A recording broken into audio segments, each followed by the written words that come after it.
नमस्कार दोस्तों, कथा वाचन में आप सभी का स्वागत है।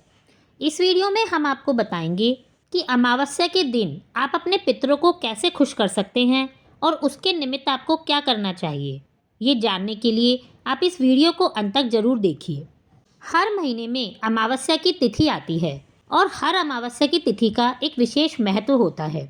उस दिन स्नान और दान करने से पुण्य तो मिलता ही है, साथ ही अमावस्या की तिथि पर हम कुछ काम करके अपने पितरों को भी खुश कर सकते हैं, क्योंकि हर अमावस्या की तिथि के दिन हमारे पितृलोक से धरती पर आते हैं और वे हमसे उम्मीद करते हैं कि उनका वंश उनको तृप्त करेगा। लेकिन जब हम उनके लिए कुछ नहीं करते तो हमारे पितर तृप्त नहीं होते और वे दुखी हो जाते हैं।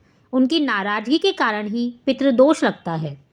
दुखी पितर अपने वंश को श्राप भी देते हैं, जिसके कारण उनके जीवन में कई तरह की समस्याएं भी आने लगती है। इसलिए अमावस्या के दिन पितरों के लिए जितना तर्पण, दान, श्राद्ध आदि करना जरूरी होता है, उतना ही उनके लिए दीप जलाना भी जरूरी होता है। लेकिन पितरों के लिए दीप कब और कहाँ जलाया जाए और पितरों के लिए दीप जलाने का क्या महत्व है।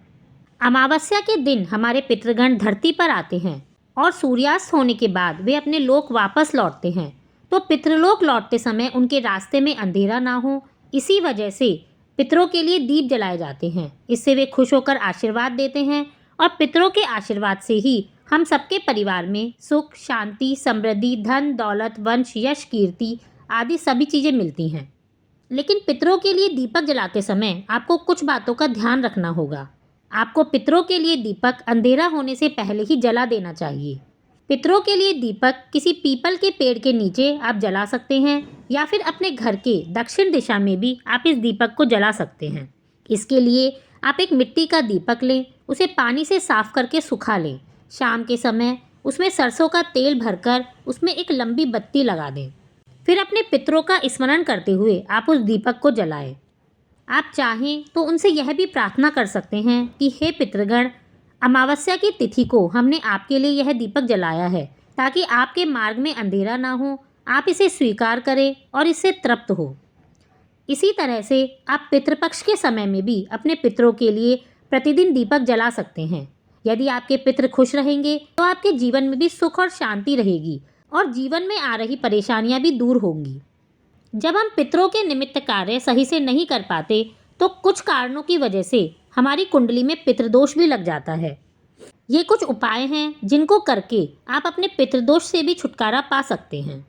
हर अमावस्या के दिन आप अपने पितरों को ध्यान करते हुए पीपल के पेड़ पर कच्ची लस्सी, थोड़ा गंगाजल, काले तिल, चीनी, चावल, जल और पुष्प अर्पित करें। ओम पितृभ्य नमः मंत्र का जाप करें और पितृसूक्त का पाठ करना भी पितृदोष को दूर करता है।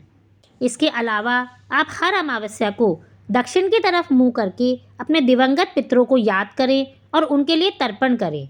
पितृश्रोत का पाठ भी जरूर करें। अमावस्या के दिन सूर्यदेव को तांबे के लोटे में लाल चंदन, गंगाजल और शुद्ध जल मिलाकर ओम पितृभ्य नमः का बीज मंत्र पढ़ते हुए 3 बार अर्घ देना भी बहुत फलदायी माना जाता है।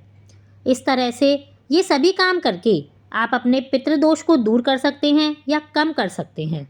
धन्यवाद।